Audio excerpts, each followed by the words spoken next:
और रामचरितमानस भी कहती है रघुकुल रीत सदा प्राण जाए पर वचन न जाए, प्राण जाए पर वचन न जाए, प्राण जाए पर वचन न जाए।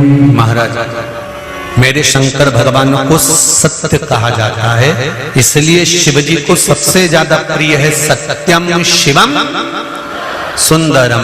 जिंदगी में जिस दिन आपने सत्य अपना लिया, कल कथा थी, परसों भी कथा सुनी, नंदी ने अपनी धर्म पत्नी सुयशा से पूछा था कि तू रोज कहां जाती है? सुयशा ने कह दिया मैं शंकर का मनन चिंतन करने के लिए जाती हूँ, मैं शिव की भक्ति करने जाती हूँ, मैं श्रावण महीने में जल चढ़ाने जाती हूँ। आपसे भी निवेदन है, कभी कुबेरेश्वर धाम आए, झूठ बोलकर मत आना।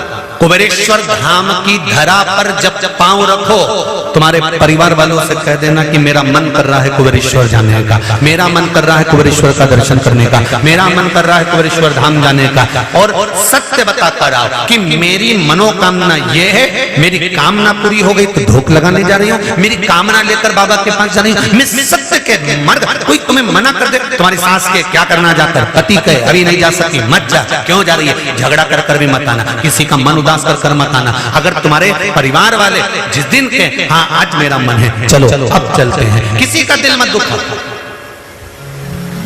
टीवी के सामने कथा सुन लो, मोबाइल पर कथा सुन लो, फेसबुक यूट्यूब पर कथा सुन लो, और कुबेरेश्वर धाम की पावन धरा से कथा सुन रहे हो, दिल लगाकर सुनो। बुलाएगा जब उसकी कृपा होगी, वो हाथ का इशारा कर कर बुला लेगा, हाथ का इशारा। एक पत्र आया है, देखिए उसमें कितना सुंदर भाव लिखा, उसमें बहुत प्रश्नों का भी भाव है, वो भी पढ़ेंगे।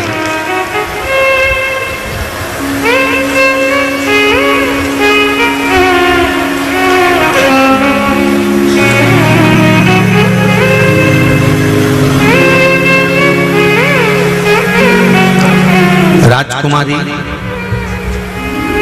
भिगावत ग्राम तिलावता गोविंद की रहने वाली, मेरे पति का नाम अशोक जी भिगावता, शाजापुर से मध्य प्रदेश से हूँ। कहीं बैठी हो तो हाथ हिला देना, कहीं बैठी हो तो हाथ हिलाना। इन्होंने लिखा है पिताजी को गले में गठान हो गई तो हमने जांच करवाई, अहमदाबाद में एक रिपोर्ट में गठान का कैंसर गले के अंदर बता दिया।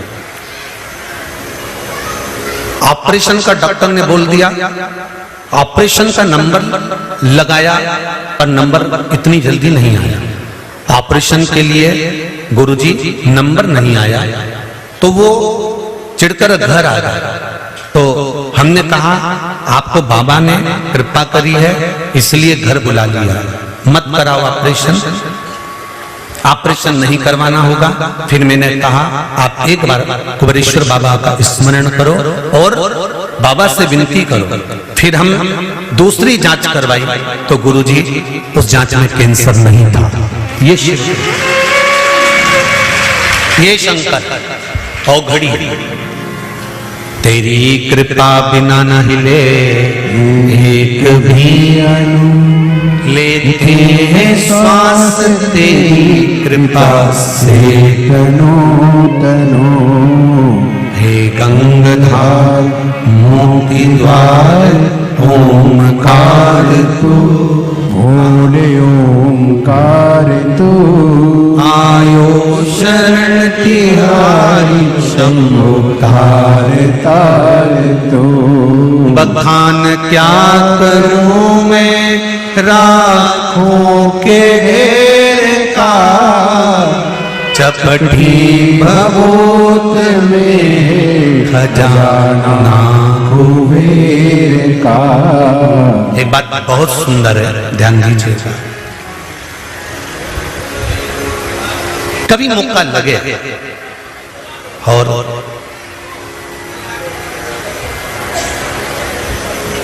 कभी मौका लगे आपके पास में, किसी के शरीर में गांठ पड़ गई, गठान हो गई हो, शरीर के किसी भी अंग में अगर गांठ पड़ी है और उसका जांच करवाने का डॉक्टर ने बोला है और जांच करवाने के लिए आप जा रहे हैं, बेले का फल, बेलपत्री का जो फल होता है वो फल सूख गया हो, जिसको हमारे यहाँ नवरात्रि का यज्ञ होता है या शिव जी का यज्ञ होता है या अन्य यज्ञ होते हैं, तो बेल के फल की आहुति भी दी जाती है। बेले का फल जो सूख गया, सूखा हुआ फल जलाकर उसकी भस्म तैयार करना, उस भस्म को पीपल के पत्ते पर रखकर पिपलेश्वर महादेव का नाम लेकर, कौन से महादेव? पिपलेश्वर महादेव का नाम लेकर बेलपत्री के वृक्ष के नीचे रख लेना और पिपलेश्वर महादेव का ही नाम लेकर बाबा देवादिदेव महादेव से विनती कर कर जो रोग है और गठान कितनी है उस गठान की जांच कराने जा रहे हैं, यह भाव वर्णन कर कर उस भस्म को लेकर आ जाना शिव मंदिर पर, उसको थोड़ी सी देर रखकर पिपलेश्वर महादेव का स्मरण कर कर उसको लेकर आइए और उस गठान वाली जगह पर उस भस्म को लगाकर फिर आप जांच के लिए जाइए। मेरा देव अधिदेव महादेव चाहेगा तो जिंदगी में कभी बड़ी बीमारी आएगी। धीरे धीरे धीरे धीरे रोग उस गठान वाली जगह पर अगर पिपलेश्वर महादेव से भस्म भी शंकर के नाम से पिपलेश्वर महादेव के नाम से लगाई जाए तो गांठ भी धीरे धीरे गलना प्रारंभ हो जाती है। पिपलेश्वर कौन है? पिपलेश्वर महादेव। पिपलाद पिता के जाने के बाद, माता के जाने के बाद पीपल की कोटर के अंदर पल पोस कर बड़ा होता है और पीपल के फल खाकर बड़ा होता है। शंकर भगवान ने एक पीपल की कोटर में रखकर पिपलाद को बड़ा कर दिया था, तो पिपलाद ने शंकर भगवान का भजन कर कर शिव को प्राप्त करा। तो शंकर भगवान ने जब पिपलाद को दर्शन दिया था तो पिपलेश्वर महादेव शिव जी का नाम हुआ था। पिपलाद ने कहा था, भोलेनाथ मेरे दुख की घड़ी में आप खड़े हुए हो और मुझे सुख का भान कराया है। जब व्यक्ति के जीवन में बहुत भारी रोग हो और बहुत तकलीफ में हो तो मेरा पिपलेश्वर महादेव उसके हर क्षण सामने खड़ा हो, तो वो पिपलेश्वर महादेव के रूप में खड़ा हो।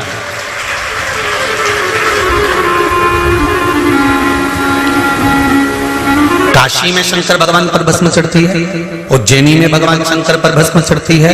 ये भस्म जो प्रसाद के रूप में आपको प्राप्त होती है, ये भभूत भस्म जो शिव के प्रसाद के रूप में प्राप्त होती है, ये भस्म जो शंकर पर चढ़ी हुई है।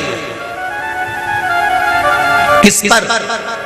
शंकर पर। यह भस्म कोई साधारण नहीं है।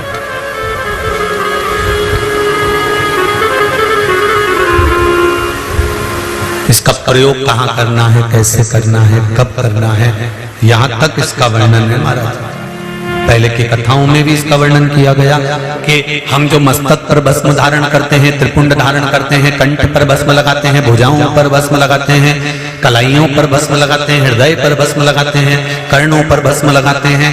जब यज्ञ करता ब्राह्मण यज्ञ पूरा करवाते हैं तो उस सुरवे को लेकर भस्म निकालकर आपके कंठ पर, श्रवण पर, मस्तक पर, हृदय पर लगाते कि नहीं लगाते? उस भस्म का प्रमाण है।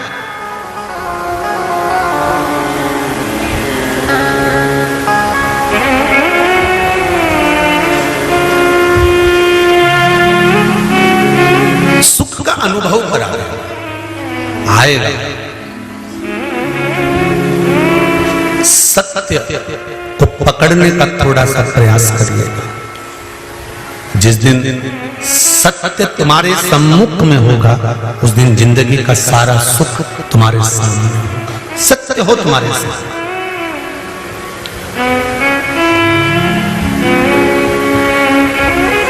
मैं तो तेरा एक दीदार चाहूं, दीवाना तेरा तेरा प्यार चाहूं। ओ काशी वाले रे, ओ डमरू वाले रे, ओ काशी वाले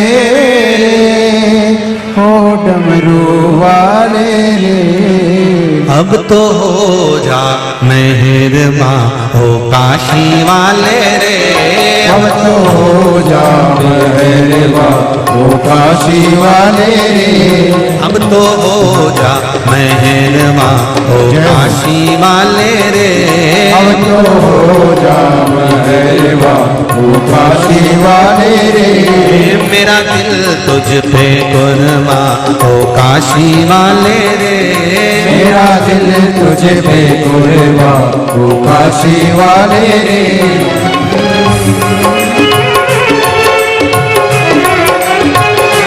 ओ काशी वाले रे, ओ डमरू वाले रे, ओ काशी वाले रे, ओ डमरू वाले रे, काशी वाले रे, ओ डमरू वाले रे,